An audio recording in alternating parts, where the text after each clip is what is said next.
Mi nuera cometió un simple error hoy. Me entregó la lonchera equivocada. Parecía una confusión inofensiva, algo para reírse durante la cena.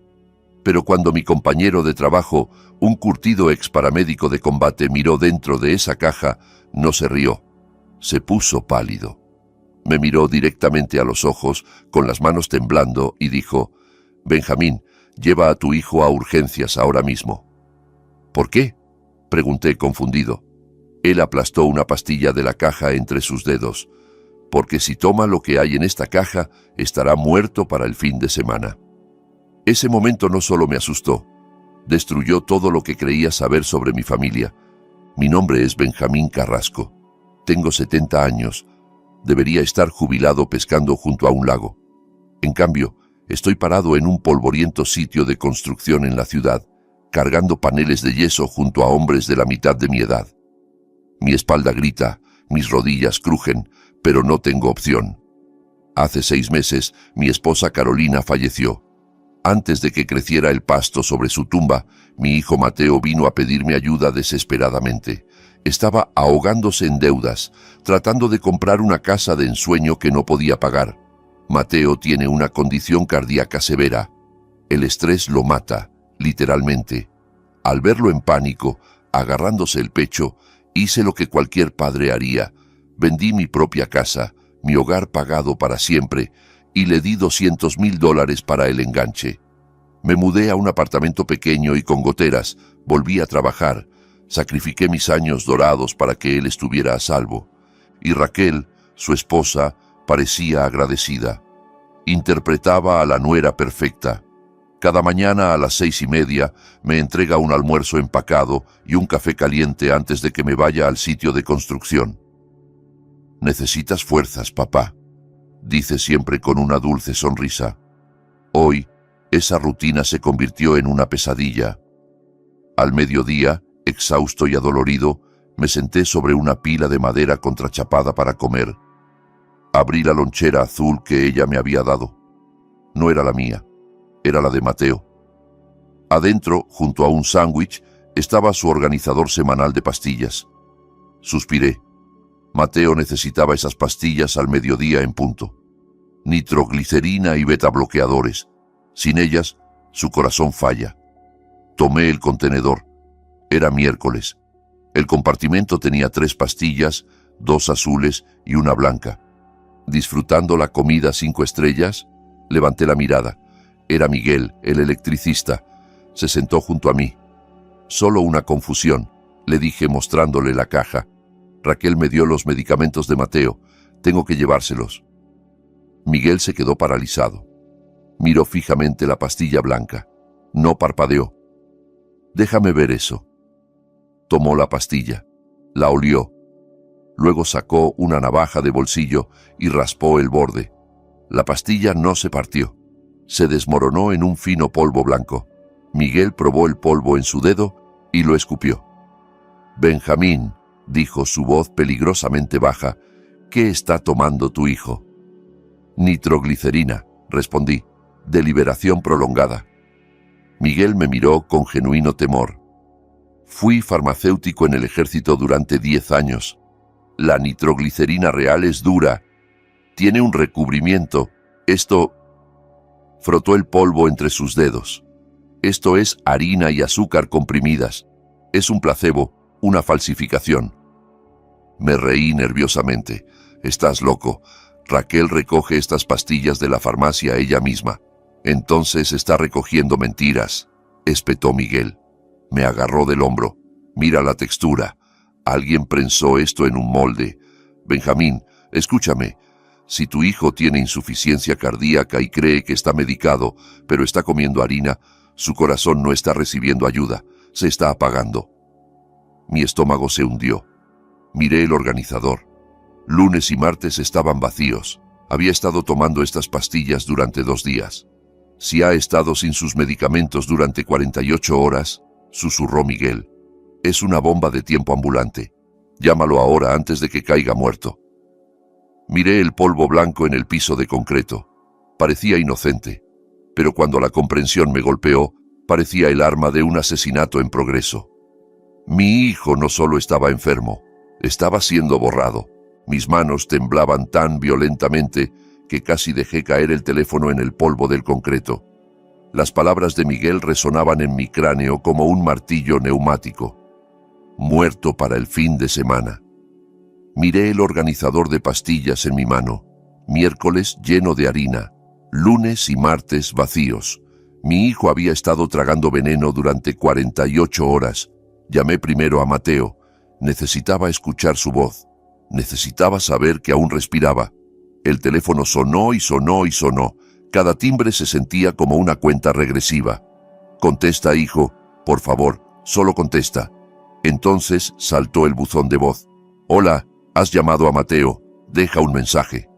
Su voz sonaba tan feliz, grabada cuando la vida era normal. No pude hablar, no pude dejar un mensaje diciendo, oye, hijo, deja de tomar tus medicamentos, son falsos. Colgué, mi respiración llegando en jadeos cortos y superficiales. Llámala, dijo Miguel, su voz sombría. Llama a la esposa. Correcto, Raquel. Ella era quien había empacado el almuerzo. Ella era quien recogía las recetas. Marqué su número. El teléfono se sentía resbaladizo en mi palma sudorosa. Contestó al segundo timbre. Hola, papá, canturreó. Su voz era brillante, soleada, completamente en desacuerdo con el terror que congelaba mi sangre. ¿Disfrutaste el sándwich? Usé esa mostaza con miel que te gusta. Raquel, logré decir. Mi voz sonaba destrozada, como si hubiera tragado grava. Me mandaste la lonchera de Mateo. Hubo una fracción de segundo de silencio en la línea, una inspiración brusca, luego caos. «Dios mío, papá», chilló. Su voz subió una octava, frenética y aterrorizada. «Lo siento muchísimo. Soy una idiota. Me di cuenta en el momento en que salí de la entrada. Estaba apurada llevando a Liliana a la escuela.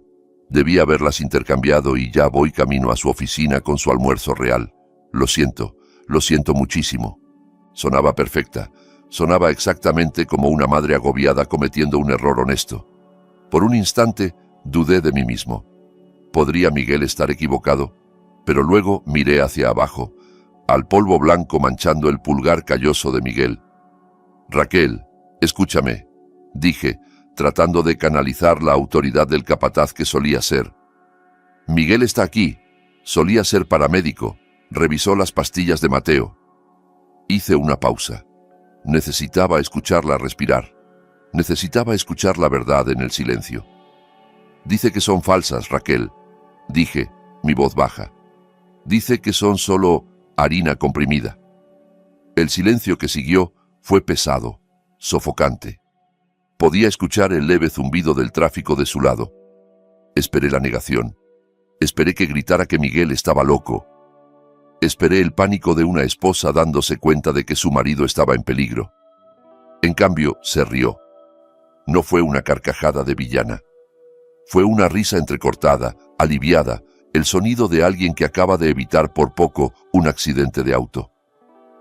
«Ay, papá», suspiró, su voz suavizándose instantáneamente como seda. «Me asustaste muchísimo. ¿Eso es todo? Gracias a Dios». «¿Eso es todo?», repetí atónito. «Raquel, no hay medicina en estas pastillas». «Lo sé, papá», dijo, su tono cambiando a algo confidencial, casi conspirador. «Se me olvidó por completo decirte. Es el nuevo protocolo. He estado tan distraída últimamente». «¿Qué protocolo?», pregunté, mirando a Miguel. Él negaba con la cabeza, sus ojos oscuros. «El doctor Schneider», dijo ella. «Es el nuevo especialista que estamos viendo. Es de Nueva York, el mejor en su campo. Cree que el cuerpo de Mateo ha desarrollado una tolerancia a la nitroglicerina. No está funcionando como debería». Hablaba rápido, confiada, usando términos médicos que sonaban costosos. «Quiere hacer una desintoxicación completa del sistema», explicó. «Quiere limpiar el sistema de Mateo antes de empezar con un nuevo medicamento experimental de Suiza. Se llama Cardioropinol. Cuesta $2,000 al mes, pero podría salvarle la vida». «Pero harina», tartamudeé. «¿Por qué harina?». Su voz bajó a un susurro. «Por Mateo, papá. Ya sabes lo ansioso que es. Si le dijéramos que va a dejar sus medicamentos por 5 días, entraría en pánico. Su presión arterial se dispararía y solo el estrés podría matarlo. Así que el doctor Schneider recetó un ciclo ciego. Le damos placebos, engañamos a su mente para que se mantenga tranquila mientras su cuerpo se desintoxica. Es brillante realmente. Me quedé ahí parado, un trabajador de construcción de 70 años cubierto de polvo, escuchando esta sofisticada explicación. Desintoxicación, ciclo ciego, medicina suiza. Tenía sentido de una manera retorcida. Quería que tuviera sentido. «No puedes decirle, papá», suplicó Raquel, su voz goteando preocupación. «Si él sabe, el efecto placebo se detiene, la ansiedad regresa. Tienes que prometerme, el secreto es parte de la receta». Sonaba tan protectora, tan amorosa. Sentí una ola de vergüenza. Había acusado a esta mujer de asesinato en mi cabeza. «Está bien», dije, sintiéndome tonto. «Prometo que no diré ni una palabra». «Bien», dijo ella. «Solo tíralas. Yo me encargo de todo». Colgué. Miré a Miguel. «Es una desintoxicación», dije, tratando de convencerme. «Nuevo doctor. Efecto placebo». Miguel miró la pastilla desmoronada en el piso. Me miró con lástima y enojo. «¿Una desintoxicación para insuficiencia cardíaca?», escupió Miguel. «¿Sacar a un hombre de sus medicamentos para el corazón de golpe? Benjamín, eso no suena a medicina. Eso suena a apostar con una pistola cargada». Volví al trabajo cargando paneles de yeso, tratando de ahogar mis pensamientos con trabajo físico. Pero la semilla de la duda había sido plantada profundamente. ¿Por qué Mateo no había mencionado un nuevo doctor? Hablábamos todos los domingos. ¿Y por qué Raquel sonó tan aliviada, no confundida, no enojada, sino aliviada de que yo supiera sobre las pastillas falsas? Mientras el sol se ponía, el nudo frío en mi estómago se apretaba. Sabía que no podía simplemente dejarlo pasar. Tenía que saber si el doctor Schneider era real. Esperé 3 días. 3 días agonizantes mirando el techo agrietado de mi apartamento de $800, escuchando el grifo que goteaba y las sirenas aullando afuera. Mi instinto se retorcía en nudos más apretados que cualquier cable de acero que hubiera amarrado. Quería creerle a Raquel. Quería desesperadamente creer que los $200,000 que sacrifiqué, la casa que vendí y la jubilación que entregué habían comprado a mi hijo una buena vida con una mujer que lo amaba. Pero la voz de Miguel seguía reproduciéndose en mi cabeza como un disco rayado. Apostar con una pistola cargada. El sábado por la mañana no pude soportarlo más. Me subí a mi oxidada camioneta Ford del 2005 y conduje hacia el norte. Dejé las calles llenas de baches del sur y me dirigí hacia los suburbios. Mientras conducía, el paisaje cambió. Las licorerías y casas de empeño desaparecieron, reemplazadas por jardines bien cuidados y comunidades cerradas. Me detuve frente a la casa que había pagado. Estaba ahí como un monumento a mi sacrificio. $1.200.000 de ladrillo y piedra. Un garaje para 3 autos. Un roble imponente en el jardín delantero que probablemente costaba más mantener de lo que yo gastaba en comida en un mes.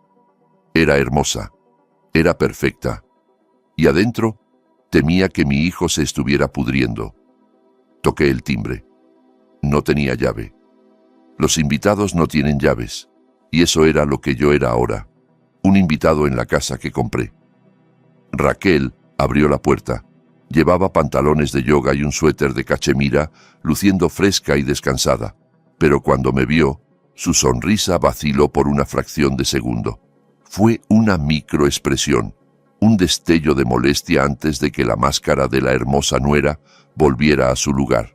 «Papá», dijo, abriendo más la puerta. «¡Qué sorpresa! No te esperábamos».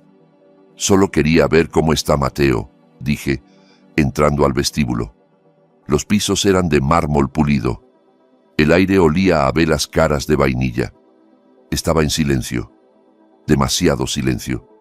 No he sabido de él desde el miércoles. «Está descansando», dijo Raquel rápidamente, interponiéndose frente a las escaleras como para bloquear mi paso. La desintoxicación está siendo muy intensa hoy. El doctor Schneider dijo que el tercer y cuarto día son los más difíciles. Su cuerpo está purgando todos los químicos. Necesita silencio absoluto. La miré. Miré a la mujer parada en el piso de mármol que yo pagué. «Soy su padre, Raquel», dije, mi voz baja y dura. «No voy a despertarlo si está dormido, pero voy a verlo». Pasé junto a ella. No esperé permiso. Subí las amplias escaleras alfombradas, mis botas de trabajo pesadas sobre la tela mullida. Me sentía fuera de lugar aquí, un viejo rudo en un palacio, pero no me importaba. Llegué a la puerta del dormitorio principal. Estaba cerrada. Giré la manija y la empujé para abrirla. El olor me golpeó primero. No era vainilla. Era el olor de un cuarto de enfermo. Sudor rancio, aliento agrio, pánico subyacente. Las pesadas cortinas estaban cerradas, bloqueando el sol del sábado. Tomó un momento para que mis ojos se ajustaran a la penumbra. Cuando lo hicieron, lo vi. Mateo estaba acostado en el centro de la cama king size. Se veía pequeño. Mi hijo, que solía jugar como linebacker en la preparatoria, que solía levantar pesas conmigo en el garaje, parecía un esqueleto envuelto en piel. Su cara tenía el color de la arcilla húmeda, sus labios tenían un tinte azulado, pero fue su respiración lo que me aterrorizó. Era húmeda, con un estertor. Cada inhalación sonaba como si estuviera respirando a través de un popote. «Mateo», susurré. Abrió los ojos. Estaban vidriosos, desenfocados. Le tomó un momento reconocerme. «Papá», jadeó. Caminé hacia la cama. Me senté en el borde, con cuidado de no molestarlo. Tomé su mano. Estaba fría y pegajosa como tocar un pescado. Miré sus tobillos asomándose bajo el edredón. Estaban hinchados, enormes, inflados con líquido. Había visto eso antes en el sitio de construcción cuando los tipos quedan aplastados, pero también sabía lo que significaba médicamente. Edema. Su corazón no estaba bombeando con suficiente fuerza para circular su sangre. El líquido se estaba acumulando en sus extremidades. Se estaba ahogando en su propio cuerpo. «¿Cómo estás, hijo?», pregunté, tratando de mantener el temblor fuera de mi voz. «Cansado, papá», raspó. «Tan cansado. El pecho se siente pesado, como si hubiera un bloque de cemento sentado sobre él». Raquel entró apresuradamente al cuarto detrás de mí. Llevaba un vaso de agua con una rebanada de limón. «Ay, Mateo, cariño, necesitas hidratarte», arrulló, su voz goteando preocupación exagerada. Dejó el agua y ajustó sus almohadas, esponjándolas agresivamente. Me miró con ojos tristes. «¿Ves?», susurró. «Las toxinas están saliendo. Está exhausto. Pero el doctor dijo que este es el punto de quiebre. Para el lunes será un hombre nuevo». Miré a Mateo. Estaba tratando de sentarse para beber, pero sus manos temblaban tanto que derramó agua en su barbilla. Raquel la limpió con un trapo, calmándolo como a un bebé. Parecía cariñoso, parecía tierno. Pero para mí, viendo a mi hijo marchitarse mientras ella hablaba de toxinas, parecía tortura. Necesitaba saber, necesitaba estar seguro. Recordé la mentira que me dijo por teléfono, Dr. Schneider, Nueva York, el especialista. «Mateo», dije acercándome, «quería preguntarte algo». Raquel se tensó. Podía sentir sus ojos clavándose en mi nuca. «Papá, déjalo descansar», advirtió. La ignoré. «Mateo», dije de nuevo, «¿qué te parece este nuevo doctor, el doctor Schneider? ¿Te está tratando bien?» Mateo frunció el ceño. Fue un movimiento lento y doloroso de los músculos de su frente. Parpadeó, tratando de procesar las palabras. «¿Quién?», susurró. «El doctor Schneider», repetí, articulando claramente. «El especialista de Nueva York, del que Raquel me contó, el que está haciendo esta terapia de desintoxicación». Mateo me miró, luego miró a Raquel, luego de vuelta a mí. La confusión en sus ojos era total, era genuina. No había ni un destello de reconocimiento. «Papá, ¿de qué estás hablando?», preguntó. Su voz fue más fuerte por un segundo, alimentada por la confusión. No tengo un doctor en Nueva York. Vi al doctor Hernández el mes pasado. Es el único cardiólogo que veo. ¿Quién es Schneider? El aire abandonó la habitación. El silencio que siguió fue ensordecedor. Rugía en mis oídos. Mi corazón martilleaba contra mis costillas. Ahí estaba, la verdad. Desnuda y fea. No había ningún doctor Schneider. No había ninguna desintoxicación. No había ningún medicamento experimental de Suiza. Mi hijo no se estaba desintoxicando. Se estaba muriendo. Estaba entrando en insuficiencia cardíaca porque no había tomado su medicina en 4 días. Estaba tomando pastillas de harina mientras su corazón lentamente se rendía. Me volteé lentamente para mirar a Raquel. Estaba parada al pie de la cama. La máscara había desaparecido. La esposa amorosa y preocupada había desaparecido. Su cara era dura, angular, fría. Sus ojos eran rendijas estrechas. No estaba mirando a Mateo, me estaba mirando a mí. Y en esa mirada no había miedo, no había disculpa. Solo había una advertencia aguda y venenosa. Dio un paso adelante, su voz tensa y controlada. «Mateo, cariño, estás confundido otra vez», dijo. «Es la niebla mental. El doctor Hernández nos refirió a Schneider, ¿recuerdas? Firmaste los papeles hace semanas. Solo lo olvidaste. Es un efecto secundario de la abstinencia». Me miró y sus ojos me retaron a hablar. Me retaron a contradecirla, me retaron a causar el estrés que podría matarlo ahí mismo. «Papá, deja de confundirlo», siseó. «Lo estás alterando. Su ritmo cardíaco está subiendo. ¿Quieres hacerle daño?» Volví a mirar a Mateo. Se veía aterrorizado. Miraba entre nosotros tratando de entender, tratando de recordar a un doctor que no existía. Su respiración venía más rápido ahora, más corta. «Yo no recuerdo», jadeó. «No recuerdo haber firmado nada». «Está bien». «Shh, está bien», lo calmó, acariciando su cabello húmedo. «Solo cierra los ojos. Papá ya se iba. No quiso asustarte». Me miró de nuevo, y entonces hizo algo que me heló hasta los huesos. Señaló la puerta. No era una sugerencia, era una orden. «Sal». Me levanté. Mis piernas se sentían pesadas como si estuvieran encasquetadas en concreto. Quería gritar, quería agarrarla por su costoso suéter y sacudirla hasta que saliera la verdad. Pero miré a Mateo. Estaba jadeando, agarrándose el pecho. Si causaba una escena ahora, si empezaba una pelea a gritos, el estrés realmente podría matarlo. Su corazón pendía de un hilo. Tenía que ser inteligente, tenía que ser el capataz, evaluar el peligro, hacer un plan, ejecutar.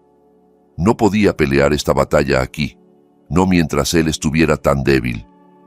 «Está bien, hijo», dije, forzando una sonrisa que se sentía como si estuviera agrietando mi cara. «Debo estar confundido, me estoy poniendo viejo, ya sabes, la memoria no es lo que solía ser, solo descansa, hazle caso a Raquel». Caminé hacia la puerta. Raquel me siguió al pasillo. Cerró la puerta del dormitorio suavemente detrás de ella. En cuanto el pestillo hizo clic, se volvió hacia mí. No gritó. Se metió en mi espacio personal, oliendo a vainilla y malicia. «Tienes que irte, Benjamín», susurró. «Lo estás confundiendo. Estás interfiriendo con su tratamiento. Si vuelves aquí y lo alteras de nuevo, te prohibiré la entrada a esta casa. No te dejaré verlo a él ni a Liliana. ¿Entiendes?» Miré a esta mujer, esta extraña. Pensé en los $200,000. Pensé en los almuerzos. Pensé en la póliza de seguro de $5 millones que debía estar escondida en algún lugar de esta casa. «Entiendo, Raquel», dije. «Entiendo perfectamente». Me senté en mi camioneta al final de la entrada, mis manos agarrando el volante tan fuerte que el cuero crujía. Me había dicho a mí mismo que iba a contratar un investigador privado. Pero algo me hizo regresar. Era el mismo instinto que me decía cuando una viga de soporte estaba a punto de romperse. El mismo presentimiento que había salvado a mi equipo de trincheras colapsando una docena de veces. Miré el espejo retrovisor. Raquel estaba en el jardín lateral, caminando de un lado a otro, su teléfono pegado a la oreja. Se veía agitada, su mano libre cortando el aire. Estaba distraída. Sabía que tenía tal vez 5 minutos. Apagué el motor.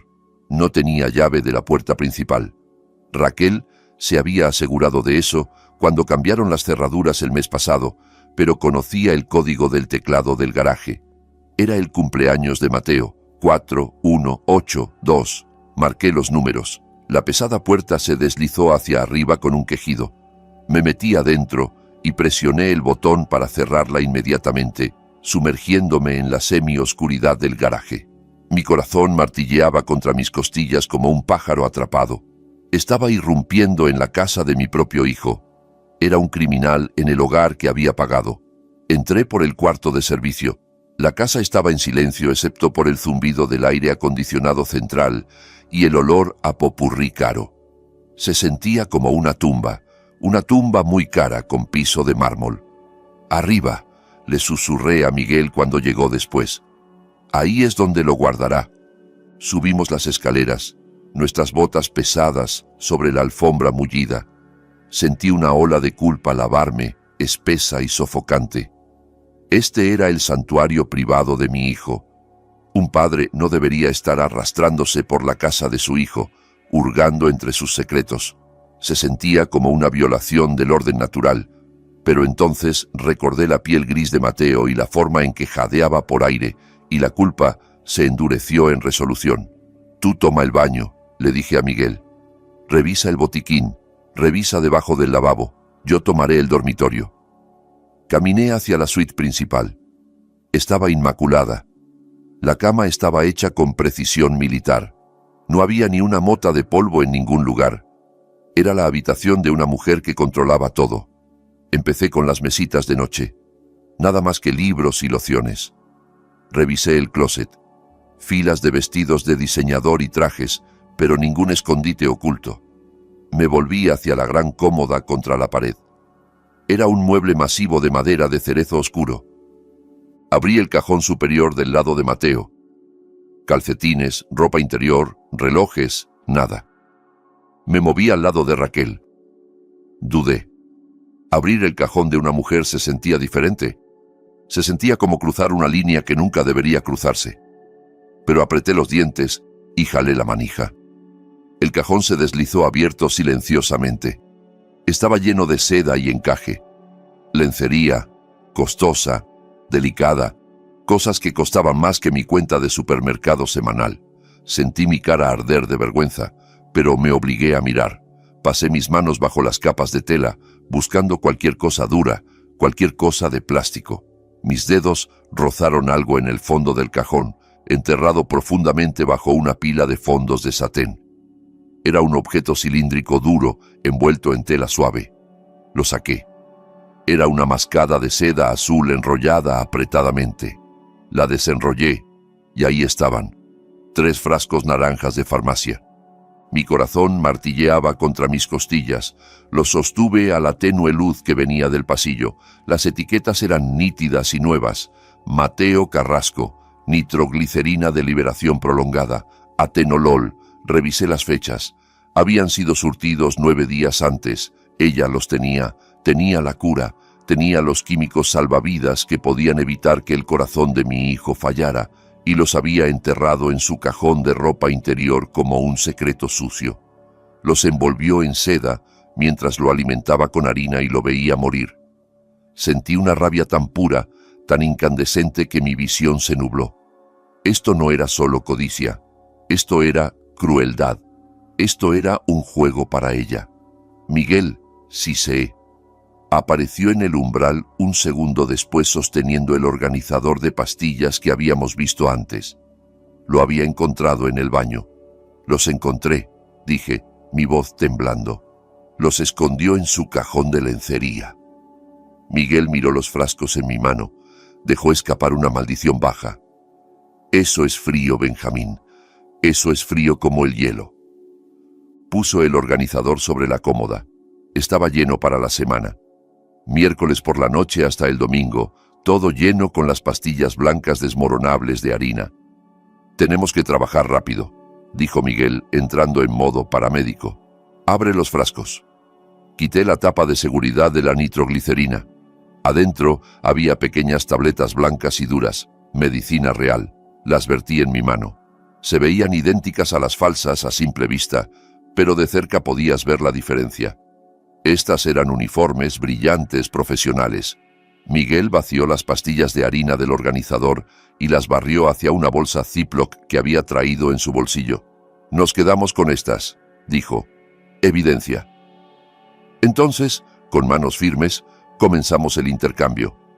Colocamos la nitroglicerina real en los compartimentos. Miércoles noche, jueves mañana, jueves mediodía, llenamos cada compartimento con las drogas reales salvavidas. Hicimos lo mismo con los beta bloqueadores. Reemplazamos cada mentira con la verdad. Cuando terminamos, el organizador se veía exactamente igual que 5 minutos antes, pero ahora, en lugar de una sentencia de muerte, era un salvavidas. Pon los frascos de vuelta, dijo Miguel, exactamente donde los encontraste. Envolví los frascos casi llenos de nuevo en la mascada de seda azul. Los metí profundamente en el fondo del cajón, bajo los fondos de satén, arreglando la tela para que pareciera intacta. Cerré el cajón. Revisamos la habitación. Alisamos la alfombra donde habíamos caminado. Nos aseguramos de no dejar rastro. Éramos fantasmas. Bajamos de nuevo y salimos por el garaje, cerrando la puerta detrás de nosotros.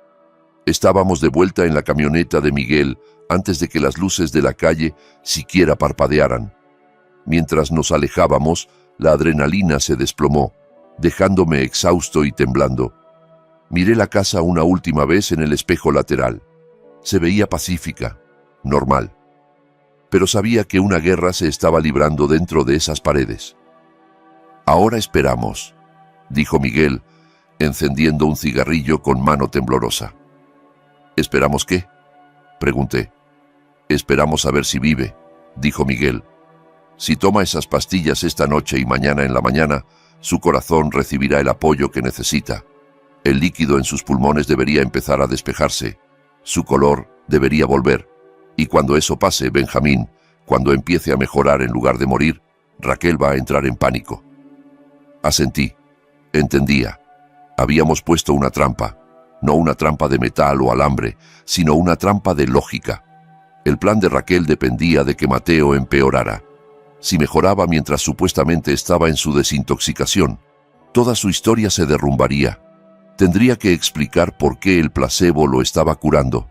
O peor, se daría cuenta de que alguien había interferido.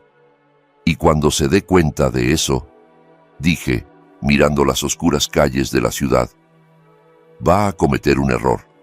Exactamente, dijo Miguel, y estaremos ahí para atraparla. Fui a casa, a mi apartamento. Me senté en la oscuridad, aferrándome a mi teléfono. Me imaginé a Mateo entrando a esa casa cansado, muriendo. Me imaginé bebiendo un vaso de agua y tragando las pastillas que habíamos plantado. Recé. No soy un hombre religioso. No desde que Carolina murió, pero recé esa noche. Recé para que la medicina fuera lo suficientemente fuerte. Recé para que no fuera demasiado tarde. No dormí. Solo miré el teléfono esperando la señal de que la marea había cambiado. Estaba aterrorizado. Sí, pero por primera vez en una semana no estaba indefenso. Había contraatacado. Había puesto un escudo entre mi hijo y la mujer que quería matarlo. Ahora solo tenía que esperar a que el monstruo mostrara su verdadera cara. Las 24 horas siguientes al allanamiento fueron un borrón de paranoia. Estaba de vuelta en mi apartamento, pero mi mente seguía en esa habitación, preguntándome si Raquel había abierto el cajón, preguntándome si había notado que los frascos estaban movidos una fracción de centímetro. No podía simplemente quedarme sentado ahí. El silencio de mi cuarto se sentía como un ataúd. El martes por la noche, incapaz de dormir, manejé de vuelta a su vecindario. Me estacioné a 2 cuadras, escondido en la sombra de un gran roble, solo observando. Necesitaba ver si llegaba la ambulancia. Necesitaba saber si había matado a mi hijo o lo había salvado. Fue entonces cuando los vi por primera vez. No en una foto de un investigador privado, sino en carne y hueso. Una camioneta negra rodó lentamente por la calle. No tenía los faros encendidos, solo las luces de estacionamiento ámbar brillando como los ojos de un depredador. Se arrastró pasando los jardines bien cuidados y las casas dormidas hasta que se detuvo directamente frente a la entrada de Mateo. Me hundí en mi asiento, conteniendo la respiración. Mi corazón martilleaba contra mis costillas. La ventana de la camioneta se bajó. Una colilla de cigarrillo encendida salió volando, chispeando contra el pavimento. Entonces, un hombre se asomó. Incluso desde esta distancia podía sentir la amenaza irradiando de él. No estaba mirando la casa casualmente, la estaba memorizando. Estaba midiendo la distancia de la puerta a la calle. Estaba calculando ángulos. Sacó un teléfono y tomó una foto de la ventana del frente. La ventana de la habitación de Liliana.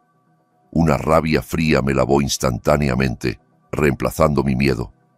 Estos no eran simples prestamistas, eran carniceros. Estaban marcando su territorio antes de la masacre. Entonces la puerta principal de la casa se abrió. Raquel salió al porche. Llevaba una bata, abrazándose contra el frío. Se veía pequeña, frágil, nada como la mujer compuesta que me había mentido en la cara. Miró fijamente la camioneta. No gritó, no corrió adentro. Solo se quedó ahí paralizada como un conejo atrapado en los faros de un tráiler. El hombre en la camioneta se rió. Fue un sonido bajo y cruel que se llevó el viento de la noche. Hizo forma de pistola con su mano, la apuntó hacia ella e imitó el retroceso. Raquel se estremeció como si la hubieran golpeado físicamente. Trastabilló hacia atrás, casi tropezando con el tapete de bienvenida, y azotó la puerta. El sonido del cerrojo deslizándose resonó en la calle silenciosa. La camioneta permaneció ahí otros 10 segundos, una eternidad, antes de salir disparada hacia la noche.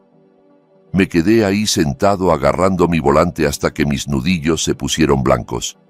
Me di cuenta entonces de que Miguel tenía razón. Esto no era un juego. Raquel no estaba matando a Mateo por simple codicia. Estaba aterrorizada. Estaba viviendo en una zona de guerra que yo acababa de descubrir. Quería manejar hasta allá. Quería golpear la puerta y decirle que sabía, decirle que podía ayudar. Pero me detuve. Si revelaba mi mano ahora, antes de que la medicina tuviera tiempo de funcionar, antes de que la mente de Mateo se aclarara, arruinaría todo. Necesitaba que Mateo estuviera lo suficientemente fuerte para enfrentar la verdad. Lo necesitaba vivo. Encendí mi camioneta y me alejé, dejando la casa con sus pesadillas. Pero esa imagen, el hombre apuntando un dedo pistola a mi nuera quemada en mis retinas, confirmó una cosa. El reloj no solo estaba corriendo para el corazón de Mateo, estaba corriendo para todos nosotros. Y se me estaba acabando el tiempo. Las siguientes 72 horas fueron una clase magistral en tortura. Me senté en mi abarrotado apartamento con olor a moho, mirando la pintura descascarada del techo, esperando que mi teléfono sonara. No dormí. No podía. Cada vez que cerraba los ojos, veía la cara gris de mi hijo. Veía el líquido hinchando sus tobillos. Veía la harina blanca desmoronándose en la mano de Miguel. Había jugado a ser Dios. Había entrado a la casa de un hombre y manipulado su medicación. Miguel me aseguró que la nitroglicerina funcionaría rápido, que dilataría sus vasos sanguíneos, bajaría la presión en su corazón y despejaría el líquido de sus pulmones en horas. Pero Miguel fue paramédico en una zona de guerra hace 30 años. ¿Qué tal si llegamos demasiado tarde? ¿Qué tal si el daño que Raquel había infligido ya era permanente? ¿Qué tal si para cuando intercambié esas pastillas, el corazón de Mateo ya estaba demasiado deteriorado para salvarse? Saltaba cada vez que una sirena aullaba afuera en las calles de la ciudad. Mi corazón se paralizaba, aterrorizado de que fuera una ambulancia corriendo hacia los suburbios. Aterrorizado de que Raquel hubiera encontrado las pastillas reales y las hubiera tirado por el retrete. Aterrorizado de que recibiría una llamada del forense en lugar de mi hijo. La tarde del miércoles llegó como una ejecución lenta. El silencio en mi apartamento era ensordecedor. Estaba caminando de un lado a otro, gastando un camino en el linóleo barato, contando las grietas en las baldosas solo para evitar que mi mente se quebrara. Entonces, a las 2:14 de la tarde, mi teléfono vibró. Vibró contra la mesita de noche como un avispón enojado. Miré la pantalla. Mateo. Mi aliento se atoró en mi garganta. Extendí mi mano temblando. Este era el momento. Este era el momento en que descubriría si era un salvador o un fracasado. Deslicé mi pulgar por la pantalla y llevé el teléfono a mi oído. «¿Hola?», dije. Me preparé para un susurro débil. Me preparé para la voz falsa sollozante de Raquel diciéndome que se había ido. «¡Papá!».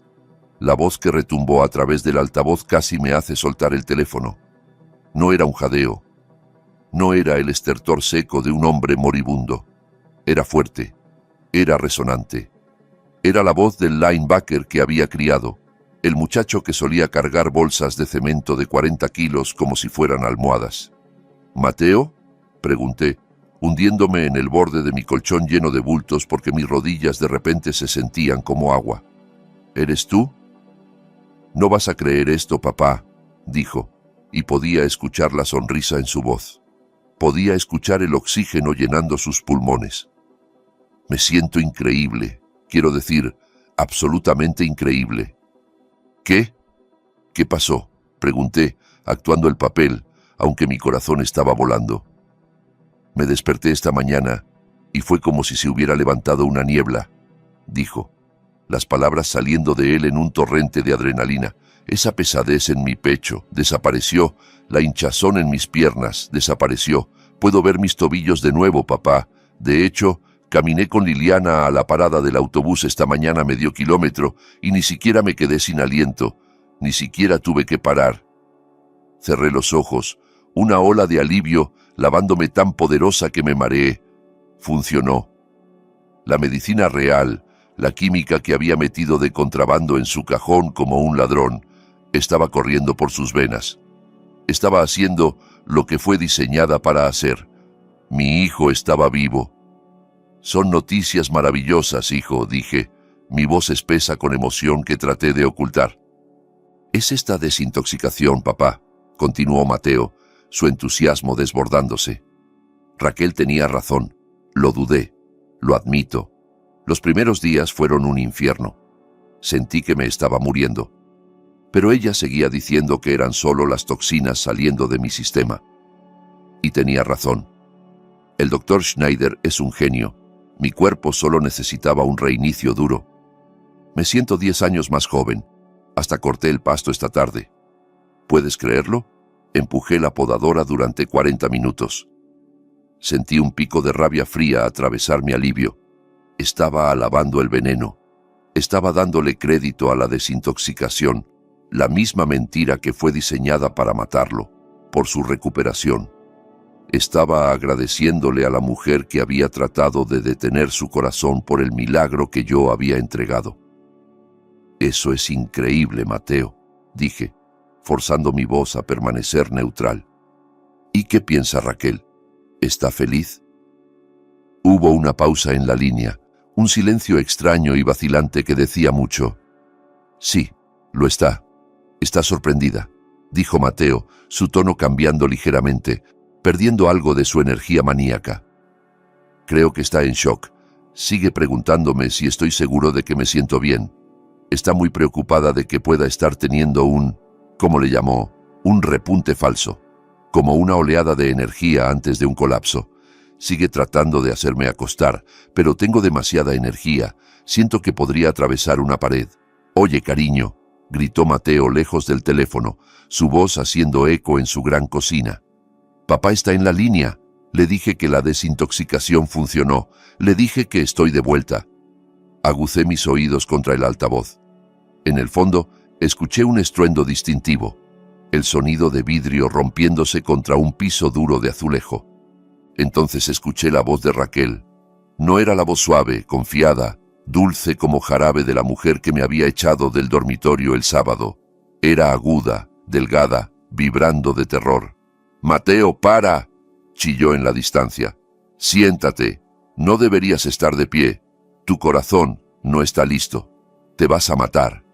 Ella no estaba preocupada por su salud. Estaba aterrorizada de su vida. Estaba viendo a un hombre muerto caminar. Estaba viendo su pago de $5 millones cortar el pasto y pasear al perro. El plan se estaba desmoronando justo frente a sus ojos, y no sabía por qué. Debía estar entrando en pánico, preguntándose si ella misma había mezclado las pastillas, preguntándose si la harina estaba defectuosa, preguntándose por qué el universo le estaba negando la muerte que necesitaba. «Déjame hablar con ella, Mateo», dije, una satisfacción fría y depredadora asentándose en mi estómago. «Claro, espera». Escuché el teléfono moverse. «Toma, Ra, papá quiere saludarte». «Hola, papá», dijo Raquel.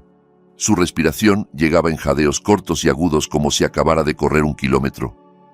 «Raquel», dije manteniendo mi voz alegre y fuerte, la voz de un abuelo despistado y feliz.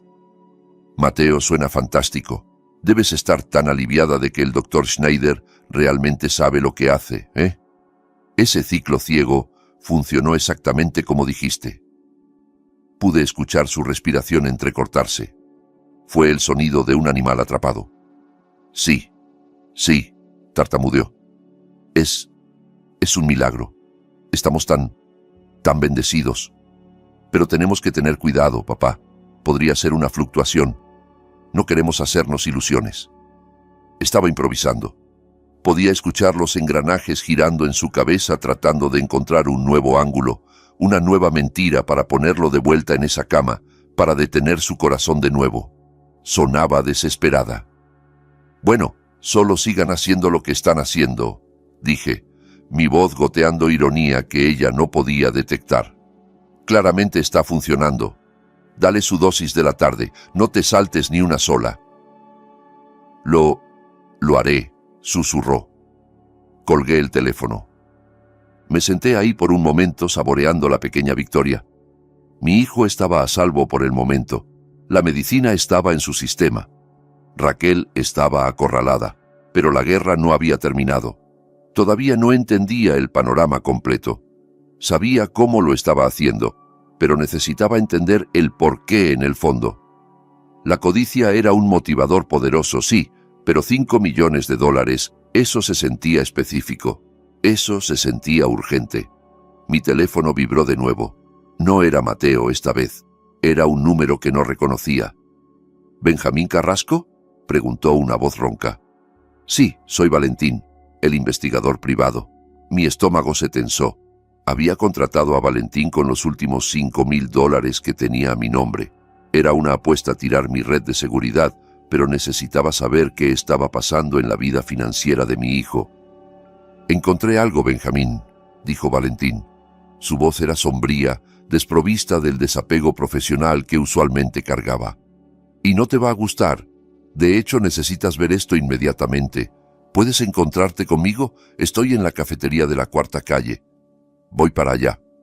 Manejé a la cafetería en un aturdimiento. Valentín estaba sentado en una cabina del fondo, tomando un café negro y fumando en cadena, aunque el letrero de no fumar estaba justo sobre su cabeza. Parecía un hombre que había visto todo y no le había gustado nada de eso. No perdió tiempo en formalidades. Deslizó una carpeta gruesa de manila a través de la mesa grasosa. «Investigué las finanzas de tu hijo», dijo Valentín, golpeando la carpeta con un dedo manchado de nicotina. «Investigué a la esposa. Raquel está limpia mayormente. Gasta mucho en ropa. Claro, mantiene las apariencias, pero nada criminal. ¿Pero tu hijo, Mateo?». Dio una calada y sopló el humo lejos de mí. «Tu hijo se está ahogando, Benjamín, pero no en una hipoteca, no en préstamos estudiantiles». Abrí la carpeta. Era un mar de tinta roja, estados de cuenta bancarios, facturas de tarjetas de crédito y registros de transacciones. Páginas y páginas de registros de transacciones. «¿Qué estoy viendo?», pregunté, entrecerrando los ojos ante las filas de números. «Adicción», dijo Valentín sin rodeos.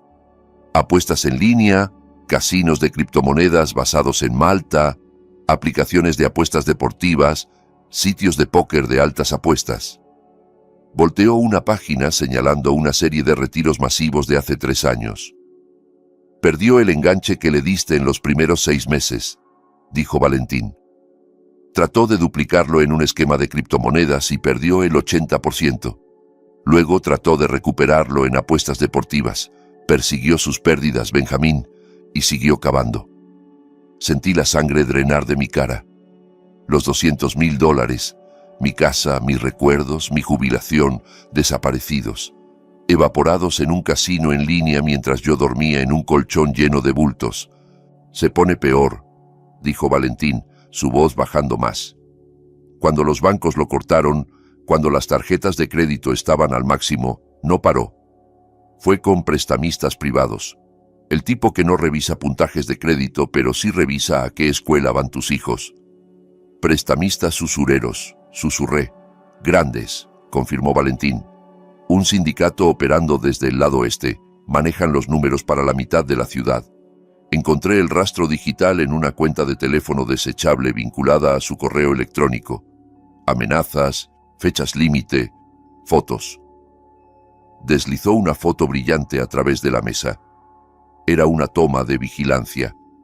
Mi hijo Mateo, parado en un estacionamiento, discutiendo con 2 hombres grandes junto a una camioneta negra. Mateo se veía aterrorizado. Debe $300,000, Benjamín, dijo Valentín. Principal más intereses. Lo están exprimiendo. Le dijeron que si no pagaba para fin de mes, iban a empezar a cobrar en sangre. Miré la foto. $300,000. Mi hijo no solo era malo con el dinero, era un adicto desesperado y acorralado que había arrastrado a su familia a un pozo de víboras. ¿Y el seguro?, pregunté, mi voz hueca. Valentín asintió. Ese es el remate. Tomó esa póliza de 5 millones hace 90 días. Sovereign Life. Revisé la letra pequeña, Benjamín. Hay una cláusula de suicidio. Es estándar. Si se mata dentro de los primeros 2 años, la póliza no paga nada. 0. Me senté hacia atrás, la cabina rechinando bajo mi peso. El panorama estaba cambiando. Se estaba reorganizando en algo aún más horrendo que simple codicia. Entonces, Raquel sabe, dije. Sabe sobre la deuda, sabe sobre las amenazas. Tiene que saberlo, dijo Valentín. Sacó otra foto. Esta hizo que mi corazón se detuviera. Era una foto de mi nieta Liliana jugando en los columpios de su escuela primaria. Fue tomada desde lejos a través de una cerca de malla ciclónica. Mandaron esto al teléfono de Mateo ayer, dijo Valentín. La leyenda decía, linda niña, sería una lástima que se cayera. Están amenazando con matar a su familia, Benjamín. Me sentí enfermo. Quería vomitar ahí mismo sobre la mesa. Las piezas estaban encajando con el sonido de una puerta de prisión cerrándose. Raquel no solo lo estaba matando por un pago para comprar zapatos o una casa de vacaciones. Lo estaba matando porque había una pistola apuntando a su cabeza o a la cabeza de su hija. Si Mateo moría de causas naturales como un ataque cardíaco causado por complicaciones médicas, el seguro pagaba 5 millones. Ella podía pagar a los usureros, podía salvar la casa, podía salvar a Liliana. Era una lógica retorcida y horrenda. Matar al esposo para salvar a la hija, sacrificar una vida para salvar 2. Entonces lo está haciendo para pagar la deuda, murmuré. Lo está sacrificando para salvar a Liliana. Valentín se encogió de hombros. O tal vez están juntos en esto, tal vez él sabe, tal vez no. Pero una cosa está clara, Benjamín. La fecha límite que los usureros le dieron es el próximo martes. Miré la fecha en el calendario en la pared. Hoy era viernes. El martes estaba a 4 días. Por eso estaba entrando en pánico. Por eso estaba aterrorizada cuando Mateo empezó a mejorar. Se le estaba acabando el tiempo. Si Mateo no moría para el martes, los usureros vendrían por Liliana. La desintoxicación tenía que funcionar ahora, o todo se acababa. Me puse de pie. Mis piernas se sentían pesadas, pero mi mente estaba clara. La rabia que había sentido hacia Raquel todavía estaba ahí, pero estaba complicada ahora. Estaba mezclada con horror y lástima. Mi hijo había creado este desastre, su adicción, sus mentiras. Había invitado al diablo a su hogar, y ahora su esposa estaba tratando de pagarle al diablo con su alma. Tiré un billete de $20 sobre la mesa por el café que no toqué. «Gracias, Valentín», dije. «¿A dónde vas?», preguntó Valentín. «Voy a detener un asesinato», dije. Caminé hacia mi camioneta. Revisé mi teléfono. Tenía un mensaje de voz de Mateo. «Papá», contesta, «voy a llevar a Liliana por un helado. Me siento genial. Este es el mejor día que he tenido en años». Escuché su voz feliz y despistada. Estaba celebrando su salud mientras el verdugo afilaba el hacha. Estaba comprando helado mientras su esposa probablemente estaba tratando frenéticamente de averiguar cómo matarlo más rápido. Me di cuenta entonces de que no podía esperar más. No podía jugar juegos con organizadores de pastillas y llaves robadas. El peligro era real y estaba parado en su puerta. La camioneta negra no era solo una amenaza, era una promesa. Encendí el motor. No iba a regresar al apartamento, iba a su casa. Y esta vez no iba a tocar. No iba a actuar como el viejo frágil. Iba a tirar la puerta y forzar la verdad a la luz antes de que los tiburones vinieran a alimentarse. Salí a la carretera, mis llantas rechinando. Martes. Tenía hasta el martes. Pero mirando la desesperación en los ojos de Raquel antes, sabía que Mateo podría no pasar la noche si no actuaba ahora. Iba a mitad de camino a su casa cuando mi teléfono vibró contra el tablero. Era Valentín, el investigador privado. Su voz estaba tensa, despojada del cinismo anterior. Sonaba como un hombre viendo un choque de trenes en cámara lenta. «Benjamín», dijo, «necesitas llegar ahí ahora. Tengo ojos en el lugar. Una camioneta negra acaba de estacionarse 3 casas más abajo, sin placas, 2 tipos adentro y no están entregando pizza, están vigilando la entrada». Mi sangre se heló. Los tiburones estaban rodeando. No estaban esperando al fin de mes. Estaban ahí para intimidar, para amenazar, tal vez para cumplir las fotos que habían mandado. Aplasté mi pie en el acelerador. Mi vieja Ford gimió en protesta, el motor lloriqueando mientras la empujaba más allá de los 110 en las calles suburbanas. No me importaban las multas de velocidad. No me importaba la seguridad. Mi nieta estaba en esa casa. Mi hijo, el idiota apostador, estaba en esa casa. Y la mujer que pensé que era una asesina, estaba en esa casa. Manejé con la desesperación de un hombre que ya ha perdido demasiado. Pensé en los $300,000. Era una cantidad asombrosa de dinero, pero comparada con una vida, era papel. Pensé en la póliza de 5 millones. Estaba ahí como una lápida sobre mi familia. Rechinando entré a la entrada, ignorando la camioneta negra estacionada calle abajo. Vi 2 cabezas voltearse en ese vehículo, observándome, pero no se movieron. Eran solo los mensajeros del miedo por ahora. Salté de la camioneta, mis botas golpeando el pavimento con fuerza. No fui a la puerta principal. Fui directo al teclado del garaje. 4, 1, 8, 2. El cumpleaños de Mateo. Lo marqué tan fuerte que casi rompí el plástico. La puerta comenzó su lento ascenso mecánico. No esperé a que se abriera completamente. Me agaché por debajo cuando estaba a la altura de mi cintura, metiéndome al garaje como un soldado en una trinchera. Irrumpí en el cuarto de servicio. La casa no estaba en silencio esta vez. Estaba llena de ruido, gritos. Venían de la cocina. Era un sonido crudo, histérico, que hizo que el vello de mis brazos se erizara. Era mi hijo. Corrí por el pasillo, mi corazón martilleando contra mis costillas como un mazo. Llegué a la entrada de la cocina y me detuve. La escena frente a mí congeló el aliento en mis pulmones. Era una cocina hermosa. Recordaba cuando la remodelaron. $50,000 en encimeras de granito, electrodomésticos de acero inoxidable y gabinetes hechos a la medida. Era una cocina diseñada para cenas familiares y hornear en las fiestas. Pero ahora mismo parecía una zona de guerra. Raquel estaba desplomada en el piso cerca del refrigerador, su cara enterrada en sus manos, su cuerpo sacudiéndose con violentos sollozos desgarradores. Se veía rota, derrotada. Y Mateo, mi hijo, que apenas 3 días antes estaba en su lecho de muerte, estaba parado sobre ella. Se veía vibrante. Su color era bueno. Sus piernas estaban fuertes. La medicina real que había intercambiado había hecho su trabajo perfectamente. Estaba físicamente curado, pero mentalmente se estaba desmoronando. Sostenía un frasco naranja de receta en su mano. Lo agitaba hacia ella, su cara retorcida en una máscara de pura e inconfundible angustia. «¿Por qué no estoy muerto?», gritó. Su voz se quebró, haciendo eco en el costoso azulejo. «¿Por qué estoy parado aquí, Raquel? Me las tomé todas. Me tomé cada una de ellas esta mañana». Me quedé parado en las sombras del pasillo, paralizado.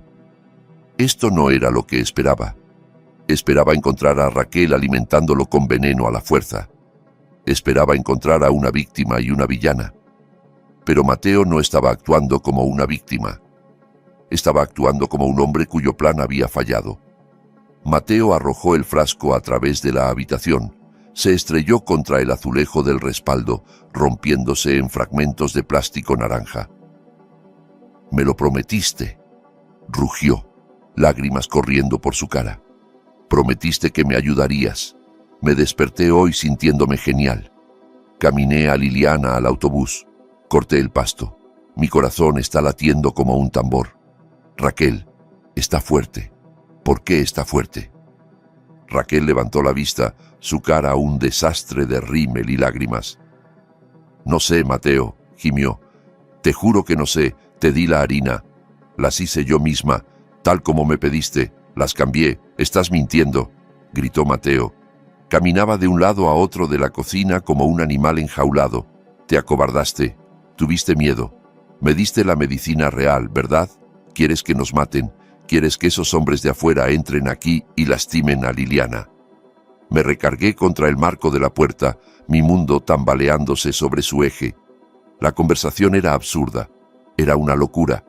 Mi hijo le estaba gritando a su esposa porque ella le había salvado la vida.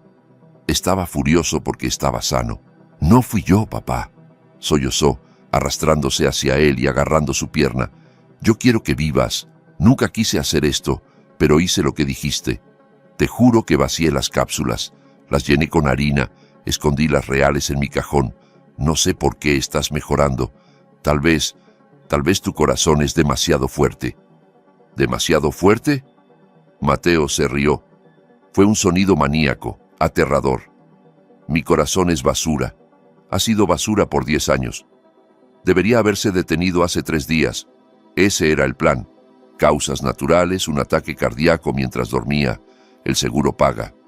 Tú pagas a los usureros y tú y Liliana están a salvo. Ese era el trato, Raquel». Agarró un pesado jarrón de cristal de la isla y lo arrojó a la pared. Explotó, bañando la impecable cocina con vidrio. «Ahora mírame», gritó, extendiendo los brazos. «Estoy sano, estoy vivo, y porque estoy vivo, todos estamos muertos. La fecha límite es el martes. Si no estoy bajo tierra para el martes, van a venir por Liliana. ¿Entiendes eso?». Me mandaron una foto de ella en el recreo. Di un paso hacia la luz. Mis pesadas botas de trabajo crujieron sobre el vidrio roto. El sonido cortó su pelea a gritos como un disparo. Mateo se congeló. Raquel jadeó, levantándose contra los gabinetes. Ambos me miraron. Sus ojos estaban abiertos, aterrados, como niños atrapados jugando con cerillos mientras la casa se quemaba. «¿Papá?», susurró Mateo. Su cara se puso pálida, no de enfermedad, sino de vergüenza. No dije ni una palabra. Caminé al centro de la cocina. Metí la mano en el bolsillo profundo de mi chaqueta de lona de trabajo. Mi mano se cerró alrededor de la bolsa Ziploc que Miguel me había dado. La bolsa llena de las pastillas blancas desmoronables de harina que habíamos removido del organizador. Lancé la bolsa sobre la isla de granito. Aterrizó con un golpe suave deslizándose sobre la superficie pulida hasta detenerse justo frente a Mateo. «¿Están buscando esto?», pregunté. Mi voz era baja, firme, peligrosamente calmada. El silencio en esa cocina era más pesado que cualquier viga de acero que hubiera levantado. La bolsa Ziploc de pastillas de harina se asentó en la isla de granito como una granada que ya había explotado, dejándonos en los escombros. Mateo miró el polvo blanco, su pecho agitándose, su cara una máscara de absoluta devastación. No parecía un hombre que había sido salvado, parecía un hombre que acababa de ver hundirse su último bote salvavidas. «Tú las cambiaste de vuelta», susurró Mateo. «Entraste a mi casa y las cambiaste de vuelta». «Te salvé la vida, hijo», dije, mi voz dura. «Y estás parado ahí gritando porque todavía respiras. Explícame eso. Explícame por qué mi hijo quiere morir tan desesperadamente». Le grita a su esposa por no matarlo. Mateo colapsó. No fue un deslizamiento lento esta vez. Sus piernas simplemente cedieron.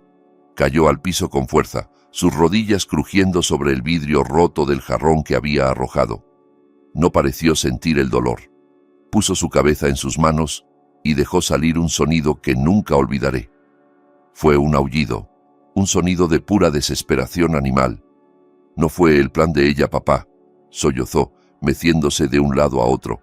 «No fue Raquel. Ella no quería hacerlo. Yo la obligué». Miré a Raquel.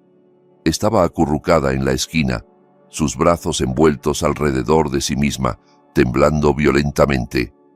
Me miró, sus ojos abiertos y suplicantes, lágrimas cortando surcos a través de su maquillaje. No parecía una mente maestra, parecía una mujer que había sido hecha pedazos. «¿Qué quieres decir con que la obligaste?», pregunté acercándome a Mateo. Mateo levantó la vista. Sus ojos estaban inyectados en sangre, salvajes. «Les debo $300,000, papá, no al banco, no a la compañía de tarjetas de crédito.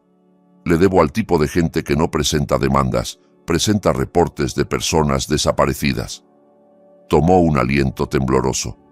«Vinieron a mí el mes pasado. 2 tipos en una camioneta. Me mostraron fotos, papá. Fotos de Raquel saliendo del supermercado. Fotos de Liliana en el patio de juegos de la escuela. Sabían su horario, sabían el nombre de su maestra. Me dijeron que la fecha límite era fin de mes. Si no pagaba los 300,000 más intereses, se lo iban a cobrar con ellas. Detallaron exactamente lo que le harían a Liliana. Sentí un escalofrío correr por mi espina dorsal. Había lidiado con tipos duros en sitios de construcción, pero esto era diferente, esto era maldad. Así que traté de encontrar una salida, continuó Mateo, su voz quebrándose. Traté de conseguir préstamos, traté de apostar mi camino de regreso arriba, pero solo cavé el hoyo más profundo. Y entonces me di cuenta, valgo más muerto que vivo. Señaló el mostrador de la cocina donde había una pila de correspondencia. La póliza, $5 millones. La saqué cuando me dieron el ascenso el año pasado, antes de que todo se derrumbara. Revisé la letra pequeña, papá. Leí cada palabra. Hay una cláusula de suicidio. Si me pongo una pistola en la boca o si estrello mi auto contra una pared, no pagan nada. 0. La póliza es nula por 2 años por muerte autoinfligida. Me miró, rogándome que entendiera su lógica retorcida. Pero si muero de causas naturales, si mi mal corazón simplemente se rinde, pagan. Pagan $5 millones libres de impuestos. Raquel podría pagar a los usureros, podría pagar la casa. Ella y Liliana estarían seguras de por vida, estarían a salvo. Lo miré fijamente. A mi hijo, el niño al que le enseñé a andar en bicicleta, el hombre del que estaba tan orgulloso, había reducido su vida a una tabla actuarial. Había decidido que su único valor para su familia era el cheque que recibirían cuando estuviera bajo tierra. «¿Así que decidiste dejar los medicamentos?», dije, mi voz hueca. «Era la única manera», lloró Mateo. «Sabía que mi corazón no aguantaría. Sin la nitroglicerina, la presión se acumularía. Se vería como un paro cardíaco estándar. Sin preguntas, el forense vería mi historial y firmaría el certificado de defunción. Sería limpio». «¿Y Raquel?», Pregunté, mirándola. ¿Cómo lograste que aceptara esto? ¿Cómo lograste que tu esposa se convirtiera en tu verdugo? Mateo apretó los ojos cerrándolos. Le conté todo. Le conté sobre las amenazas. Le mostré las fotos de Liliana. Ella quería ir a la policía, pero le dije que no podíamos. Si íbamos a los policías, los usureros lo sabrían. Lastimarían a Liliana. Solo para dar un ejemplo, le dije que no había otra salida. Miró a Raquel, su expresión llena de vergüenza y pena.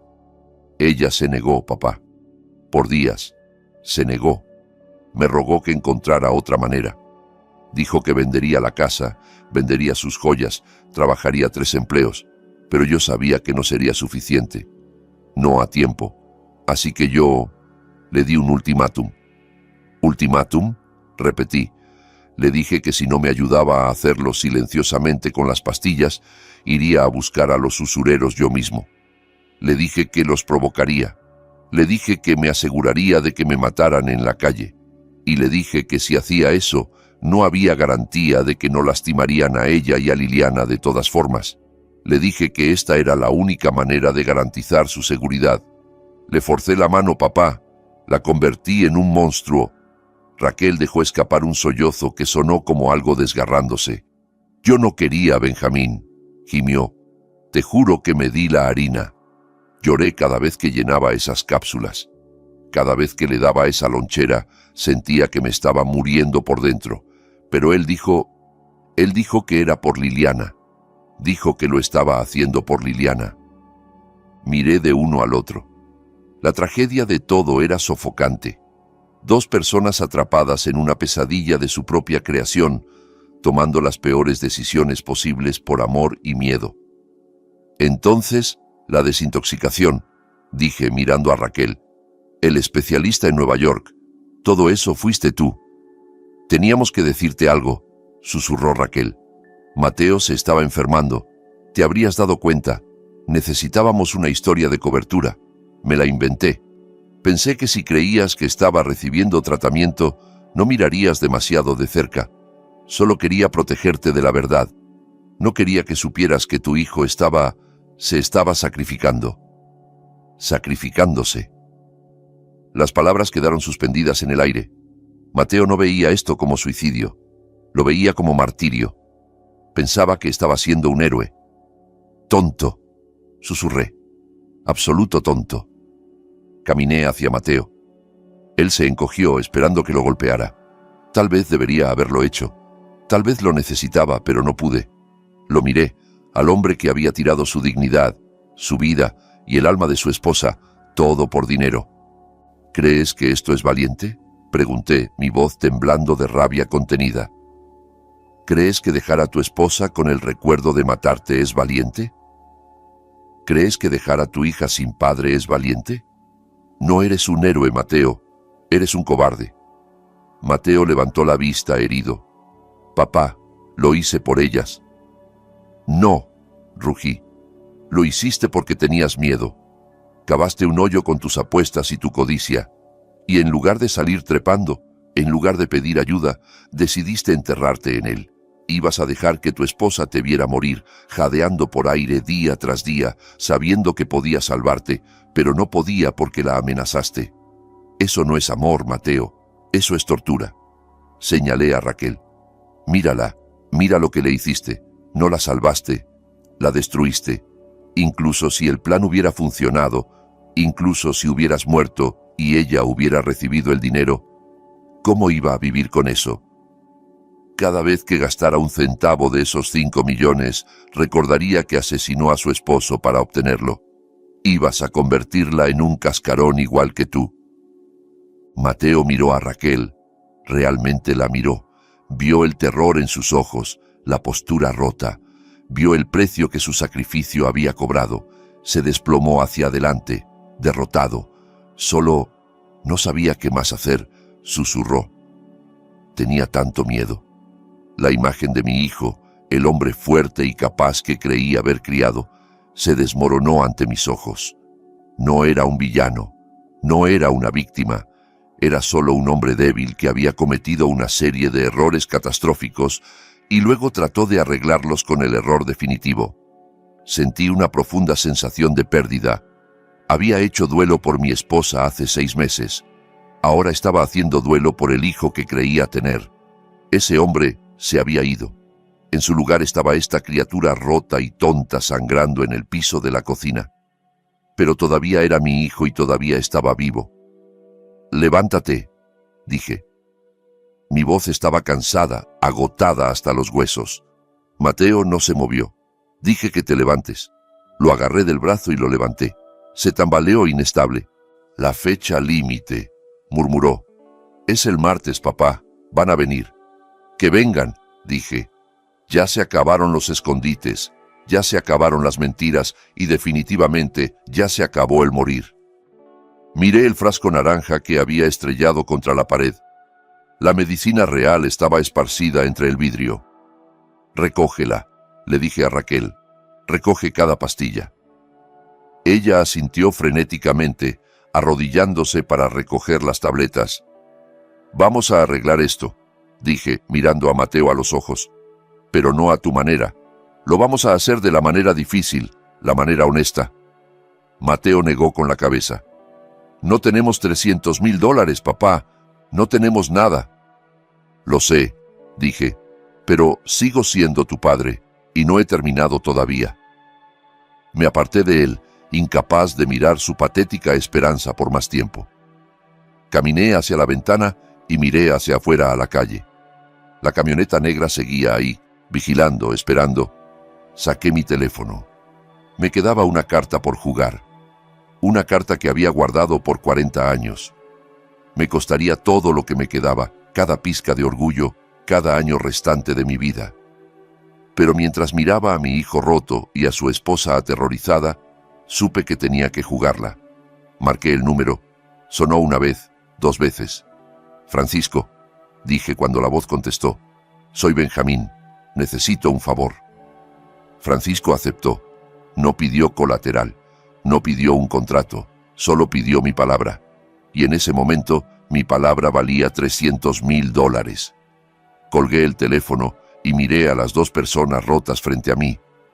La cocina estaba en silencio ahora, salvo por el zumbido del refrigerador y la respiración irregular de mi hijo. La camioneta negra afuera no se había movido. Los tiburones seguían esperando, pero ahora tenía el cebo para hacerlos irse. Pero todavía había una cosa que no podía entender. Una pieza irregular de esta pesadilla que no encajaba. Miré el formulario de beneficiario arrugado tirado en el piso entre el vidrio destrozado. Me agaché y lo recogí, mis articulaciones tronando en el silencio. Lo alisé sobre la encimera de granito. Benjamín Carrasco. El nombre me miraba fijamente. No Raquel, no Liliana. Yo. Miré a Mateo. Estaba sentado en un banco de la barra ahora, su cabeza en sus manos, luciendo como un hombre que acababa de correr un maratón con una pierna rota. «Mateo», dije, mi voz baja, «necesito entender esto. Realmente necesito entender esto. Ibas a dejar a Raquel y a Liliana solas, ibas a dejarlas con un esposo y padre muerto, y le ibas a dar el dinero a mí». Mateo levantó la vista. Sus ojos estaban rojos, hinchados, llenos de un dolor tan profundo que parecía físico. «No se trataba de dejarlas, papá», susurró. «Se trataba de limpiar la pizarra, se trataba de equilibrar». Tomó un aliento tembloroso y señaló el papel bajo mi mano. «Hice las cuentas, papá. Soy contador.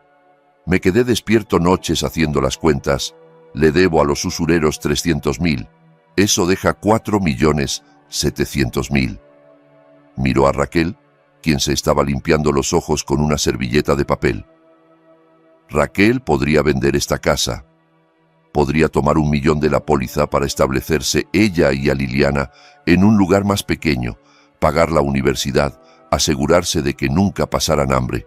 Pero el resto, los 3,700,000, eso era para ti. ¿Para mí?, pregunté, sintiendo una nueva ola de horror lavarme. «Mateo, tengo 70 años. ¿Qué voy a hacer con 3 millones? Vivo en un apartamento de 1 cuarto, como sándwiches de almuerzo». «Ese es exactamente el punto», gritó Mateo, su voz quebrándose. Vives en un basurero por mi culpa. Estás trabajando en construcción a los 70 por mi culpa. Te quité tu casa, papá. Te quité el hogar que tú y mamá construyeron. Te quité tu red de seguridad. Te quité tus años dorados y los tiré por el retrete porque quería hacerme el importante en una casa que no podía pagar. Se levantó, caminando de un lado a otro en el pequeño espacio entre la isla y el fregadero, sus manos volando a su alrededor. ¿Sabes cómo se siente? ¿Sabes cómo se siente ver a tu padre salir cojeando de tu casa cada mañana para ir a hacer trabajo manual porque eres un fracaso? Te come vivo, papá. Te pudre por dentro. Cada vez que me sonreías, cada vez que me decías que estabas orgulloso de mí, se sentía como si me estuvieras apuñalando porque sabía que te robé la vida. Se detuvo frente a mí, su pecho agitándose. Quería devolvértela, papá. Quería darte una jubilación. Quería que viajaras. Quería que compraras un condominio en Florida. Quería que nunca tuvieras que levantar un martillo de nuevo. Lo calculé. El pago cubriría los 200,000 que te quité, más intereses, más daños y perjuicios, más suficiente para mantenerte cómodo el resto de tu vida. Era el único activo que me quedaba. Mi seguro de vida era lo único que no había arruinado. Lo miré fijamente. Miré a los ojos de mi hijo y vi un amor tan retorcido, tan deformado por la culpa y la vergüenza que se había convertido en un arma. No solo estaba tratando de escapar de sus deudas, estaba tratando de comprar mi perdón con su sangre, estaba tratando de reembolsarme por su existencia. ¿Crees? Tartamudeé, luchando por encontrar las palabras. ¿Crees que quiero dinero más de lo que te quiero a ti? ¿Crees que un condominio en Florida vale tu vida? Yo pensé que era la única manera de arreglarlo, dijo Mateo, su voz cayendo a un susurro. Pensé que si me iba, la carga se iría. Sería rico. Raquel estaría a salvo. Los usureros serían pagados. Todos ganan excepto yo, y yo no merecía ganar. Sentí que mis rodillas cedían. Agarré el borde de la encimera para sostenerme. Este era el verdadero horror. No las drogas, no los usureros, sino el hecho de que mi hijo se sentía tan inútil, tan aplastado por el peso de sus propios errores, que pensaba que su muerte era lo más valioso que podía ofrecernos. Había convertido su propio suicidio en una mercancía. Había convertido su muerte en una transacción para equilibrar los libros. Era lo más tonto, estúpido y desgarrador que había escuchado jamás. Miré a Raquel. Ella estaba mirando a Mateo con una mezcla de horror y lástima. Había vivido con esto. Había vivido con un hombre que estaba activamente calculando el retorno de inversión de su propia muerte. Mateo, dije, mi voz temblando, eres contador, eres bueno con los números, pero eres un idiota con las personas. Caminé hacia él. Puse mis manos en sus hombros, sentí la tensión en su cuerpo, la vibración de su ansiedad. No puedes pagarme con un cheque, Mateo. No puedes reembolsar el amor de un padre. Esos $200,000 eran papel, eran ladrillo y madera. No era yo. Tú eres yo. Tú eres mi legado, no el dinero. Lo agarré más fuerte, forzándolo a mirarme. Si hubieras muerto, si hubieras dejado que ese corazón se detuviera, no me habrías salvado. Me habrías matado. ¿Entiendes eso? Me habrías puesto en la tumba junto a ti. Habría gastado cada centavo de ese dinero del seguro construyendo un santuario a mi fracaso como padre. Mateo se quebró. El último pedazo de su resistencia se desmoronó. Cayó sobre mí sollozando en mi pecho, aferrándose a mi chaleco de trabajo como un hombre ahogándose. Lo siento, papá, gimió. Lo siento mucho, mucho. Solo quería hacer las cosas bien. Lo sostuve. Sostuve a mi muchacho de 42 años en la cocina de la casa que casi nos había destruido a todos. Miré sobre su cabeza hacia la ventana. La camioneta negra seguía ahí. La amenaza seguía siendo real, pero la podredumbre interna, la enfermedad secreta que había estado comiendo viva a mi familia, había sido drenada. El veneno había salido. Nos quedamos ahí parados por un largo rato. El silencio de la casa Solo era roto por la respiración irregular de Mateo. Finalmente, me separé. Mantuve mis manos en sus hombros. Tenemos trabajo que hacer, dije. Francisco está transfiriendo el dinero. Debería estar en mi cuenta dentro de 1 hora. Vamos a pagarle a estos hombres. Vamos a quitártelos de encima. Mateo asintió, limpiándose la cara con su manga. Se veía exhausto, drenado, pero por primera vez en semanas, no se veía como si se estuviera muriendo. Se veía como un hombre que acababa de despertar de una larga pesadilla. ¿Y luego qué?, preguntó Mateo. Luego vas a arreglar esto, dije severamente. Realmente arreglarlo, no con la muerte, con la vida. Vas a vender esta casa, vas a pagarle a Francisco, vas a buscar ayuda para las apuestas y vas a pasar cada día por el resto de tu vida demostrándole a tu esposa e hija que vales más que una póliza de seguro. Miré a Raquel.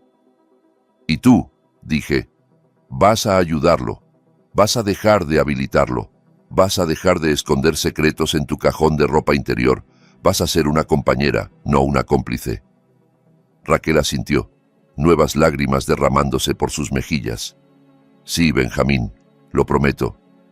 Mi teléfono sonó. Lo saqué. Un mensaje de texto de mi banco. Transferencia recibida. $300,000. Miré el número. Era una fortuna. Era mi libertad. Era mi futuro. Y estaba a punto de entregárselo a un montón de criminales para limpiar el desastre de mi hijo. Pero mientras miraba a Mateo, parado ahí respirando, su corazón latiendo, un ritmo fuerte y constante en su pecho, supe que había obtenido el mejor trato. «Vámonos», dije, volteándome hacia el garaje. «Vamos a pagar la cuenta». Salimos de la casa juntos, 3 generaciones de Carrascos, si contabas al fantasma del hombre que solía ser. Caminamos por la entrada para encontrarnos con la camioneta negra. Sostenía el teléfono en mi mano como un escudo. Tenía 70 años. Estaba quebrado. Estaba cansado. Pero era un padre. Y hoy eso era suficiente. La camioneta negra era una mancha oscura contra el crepúsculo suburbano.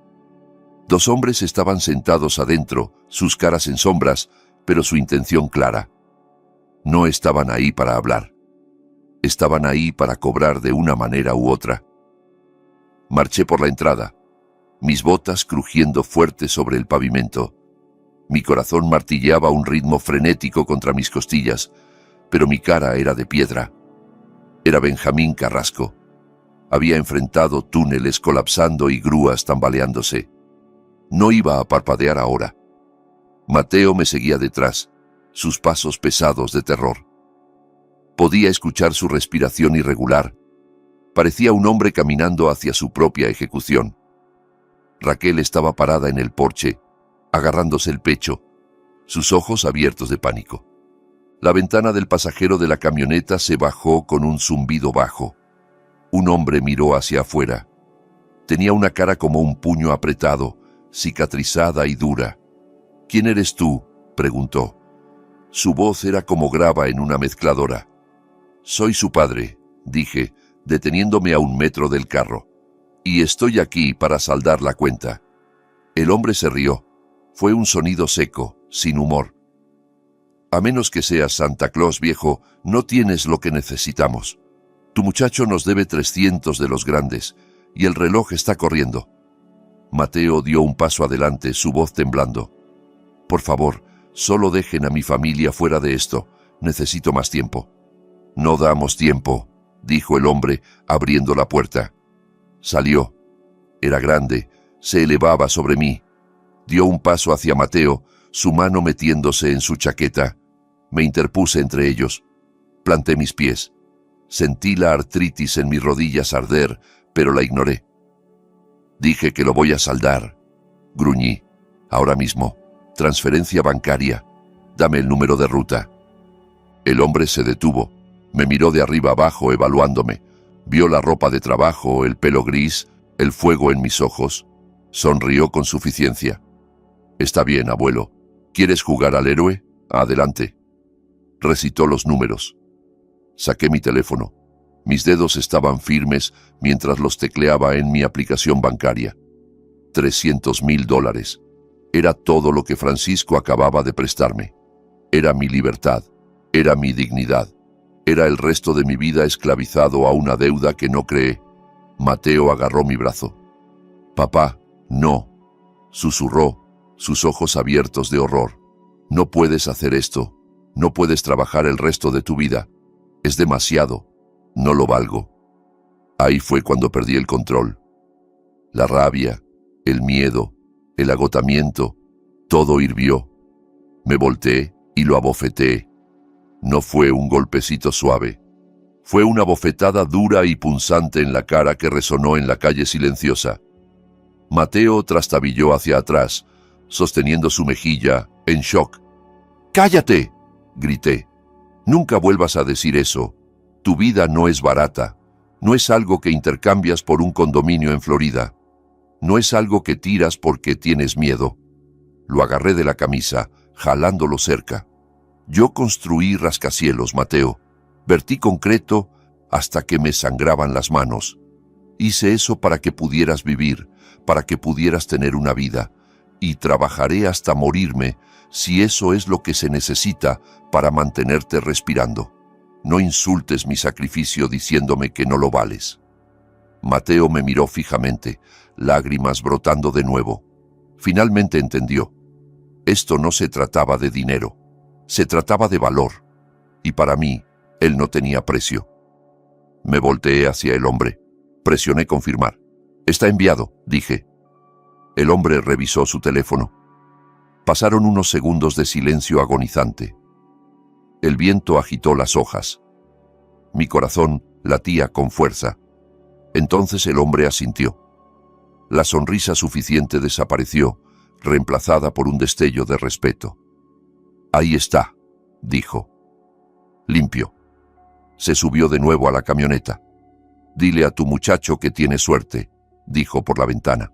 «La mayoría de los tipos no tienen un papá como tú». La camioneta retrocedió y se alejó, desapareciendo calle abajo. La amenaza se había ido. Los tiburones habían sido alimentados. Dejé escapar un largo suspiro. Mis hombros se hundieron, la adrenalina me abandonó y de repente sentí cada día de mis 70 años. Estaba cansado, tan cansado. «Papá», susurró Mateo, «¿de dónde sacaste ese dinero? ¿Quién te dio $300,000? Lo miré la casa, miré el cielo. «Francisco», dije, llamé a Francisco.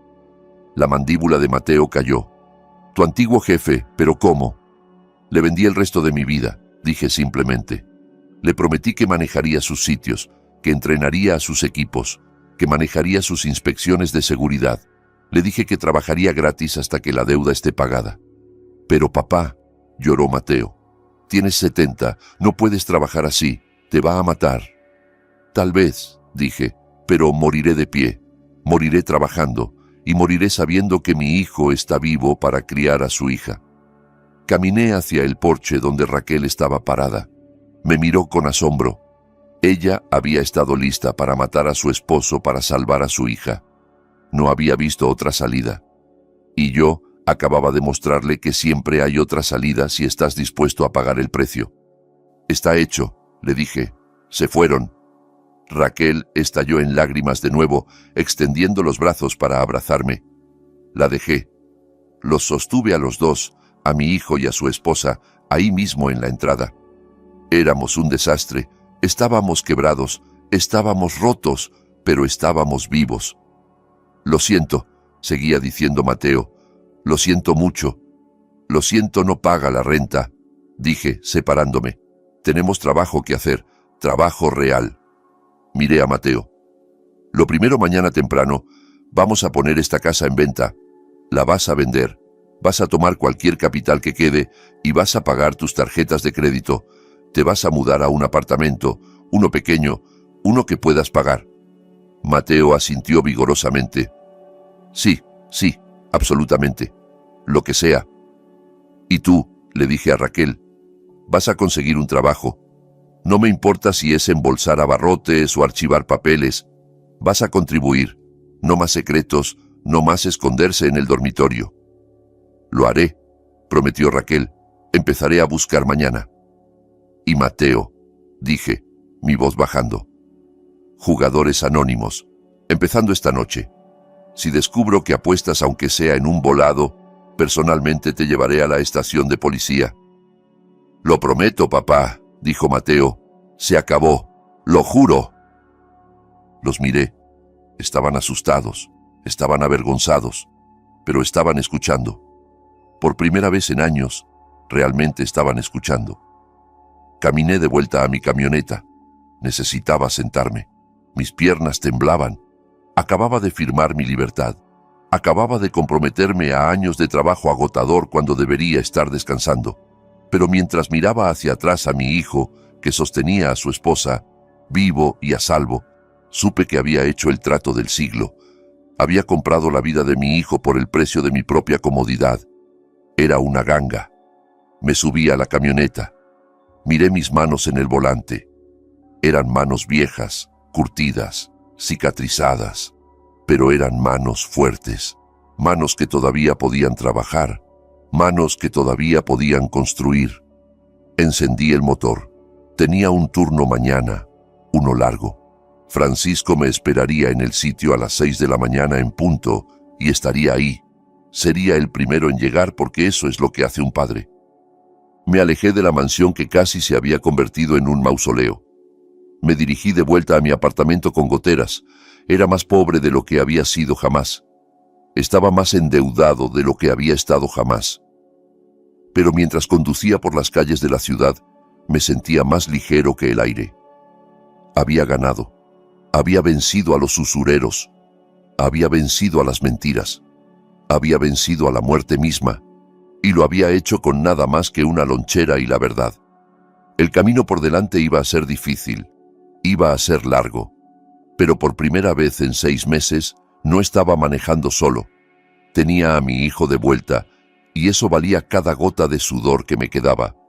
El letrero de "Se vende" se puso en el jardín de la mansión colonial a la mañana siguiente. Estaba ahí como una bandera blanca de rendición, señalando el fin de una era de pretensiones. La pusimos en $1.100.000, con precio para una venta rápida. No teníamos el lujo de esperar a que el mercado subiera. Necesitábamos efectivo y lo necesitábamos ayer. Cuando los compradores firmaron el contrato 3 semanas después, no sentí ni una pizca de arrepentimiento. Los vi firmar los papeles que despojaban a mi hijo de su símbolo de estatus, y todo lo que sentí fue el levantamiento de una carga que casi nos había aplastado a todos. Lo que quedó de la venta fue apenas suficiente. Después de pagar la hipoteca y los costos de cierre, quedaron unos $80.000 en capital. No era una fortuna, pero era un salvavidas. Mateo usó cada centavo para pagar las tarjetas de crédito que habían sido llevadas al máximo para mantener las apariencias. Liquidó las deudas más pequeñas, las que no involucraban tipos en camionetas negras, pero que aún así lo mantenían despierto por las noches. Se mudaron el siguiente fin de semana.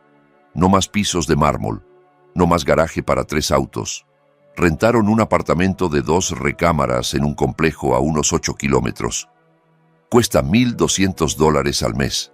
Tiene alfombras beige y paredes delgadas, y la vista es de un estacionamiento, no de un jardín bien cuidado. Pero es honesto. Por primera vez en su vida adulta, mi hijo está viviendo dentro de sus posibilidades. Los cambios no se detuvieron con la dirección. Mateo empezó Jugadores Anónimos la noche que pagué a los usureros. Va 3 veces por semana.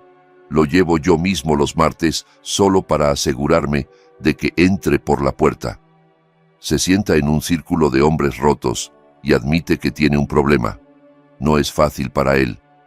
Veo la vergüenza en sus ojos cada vez que levanta la mano para hablar. Pero la vergüenza es mejor que la muerte. Sigue trabajando como contador, pero tomó un segundo empleo haciendo preparación de impuestos los fines de semana para ayudar a pagarme. Se ve cansado, se ve desgastado, pero también se ve sólido, como un hombre que finalmente tiene los pies en la tierra en lugar de la cabeza en las nubes. Y Raquel, la mujer que pensé que era un monstruo, resultó ser la que más me sorprendió. No huyó. No se divorció de él cuando el dinero se secó. Consiguió un trabajo. Trabaja en una panadería ahora, empezando a las 4 de la mañana, amasando masa y decorando pasteles. Sus manos, una vez perfectamente manicuradas, ahora están espolvoreadas con harina. Harina real esta vez, no el veneno que solía empacar. Llega a casa oliendo a levadura y azúcar. Sus pies le duelen, pero paga la cuenta del supermercado con su propio dinero. Vendió sus bolsas de diseñador, vendió las joyas, se despojó de la fachada de la esposa perfecta y encontró a una mujer real debajo. En cuanto a mí, la vida se ha asentado en un ritmo que es tanto brutal como hermoso. Tengo 71 años ahora. Mi alarma suena a las 4:30 cada mañana. Mis articulaciones están más rígidas de lo que solían estar. Me toma unos buenos 10 minutos solo ponerme las botas porque mis dedos están hinchados por la artritis. Manejo al sitio en la oscuridad sorbiendo café tibio de un termo. Francisco cumplió su palabra. Me puso de vuelta en la nómina como gerente senior de seguridad del sitio, pero no lo estoy haciendo por el cheque. Cada viernes, cuando el depósito directo llega a mi cuenta, transfiero el 70% directo de vuelta a Francisco. Es un lento desgaste de la montaña de $300,000 que le debo. A este ritmo, estaré trabajando hasta los 85. Probablemente moriré en un sitio de trabajo usando un casco y un chaleco neón. ¿Y saben qué?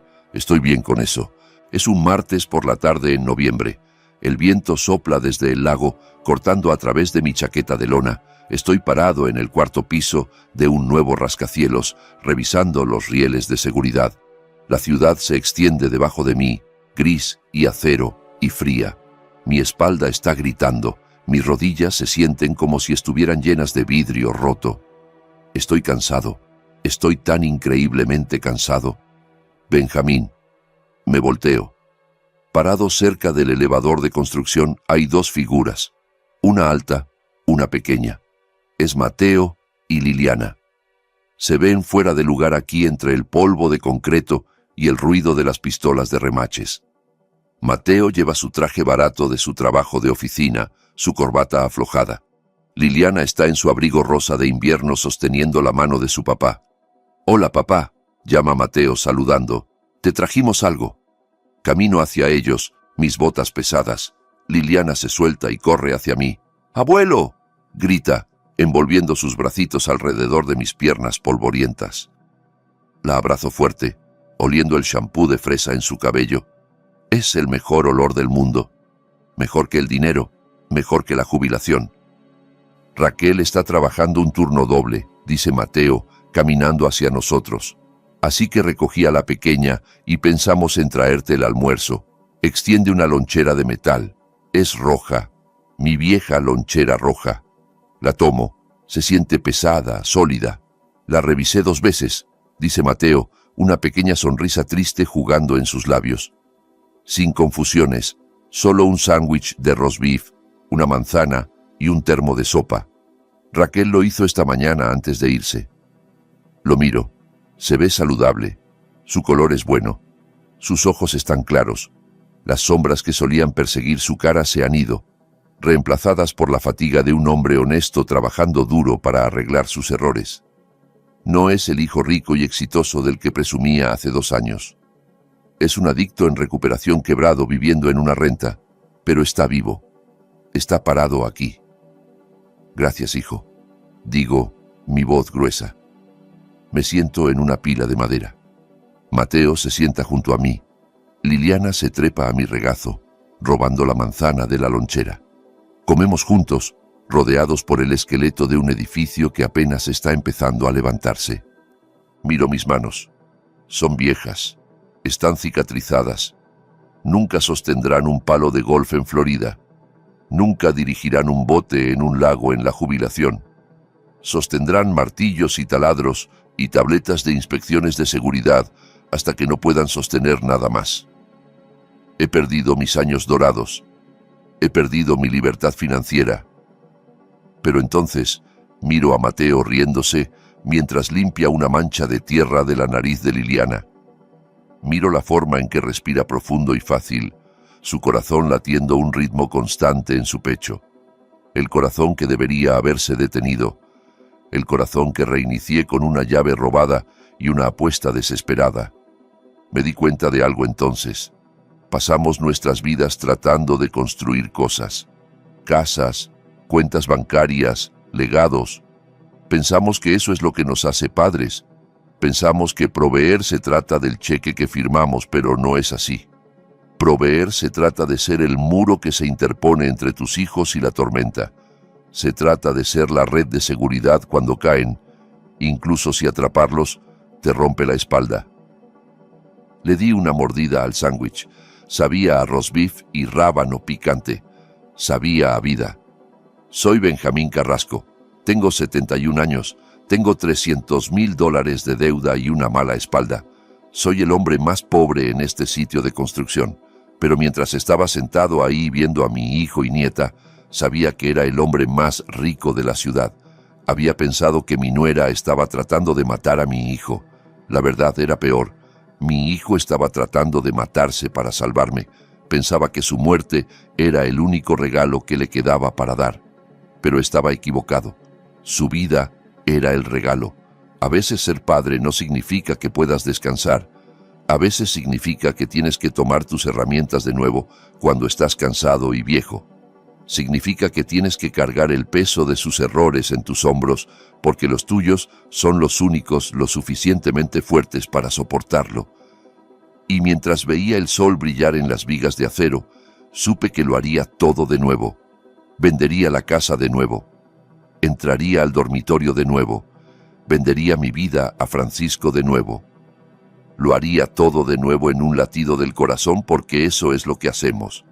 Construimos, reparamos, salvamos. Y al final, ese es el único legado que importa. La vida me ha enseñado que el mayor legado de un padre no es el saldo en su cuenta bancaria, sino el muro que construye para proteger a sus hijos de la tormenta. Perdí mi jubilación y debo trabajar duro a los 70, pero no tengo arrepentimientos. El dinero se puede ganar de nuevo, pero la vida de mi hijo no. A veces, el amor no es darles a tus hijos lo que quieren. Es hacer lo necesario para salvarlos, incluso si significa sacrificar el último pedazo de paz que tienes.